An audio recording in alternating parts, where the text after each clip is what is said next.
আমি আসছি এখানে আগুন লাগছে, আগুন দেখার জন্য। কতিপয় দুষ্কৃতকারী মিঠুনের নেতৃত্বে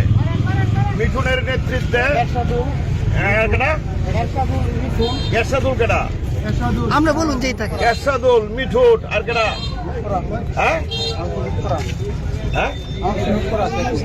ওই ছবি আছে, ভিডিও আছে তোমার কাছে?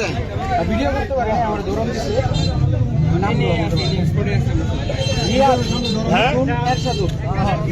মিঠুন, এরশাদুল, এই তিনজনের নেতৃত্বে এই গড়িটা ভাঙ্গা হয়েছে। আমি এখানে আসছিলাম, আগুন লাগছে, আগুন দেখার জন্য। এই হইল অবস্থাটা। এই অবস্থায় যদি রাজনৈতিক প্রোগ্রাম না আগুন লাগছে কি ঘটনা ঘটাইছে এই রাজনীতিবিদটা কেলাই না তো এই হইল অবস্থাটা।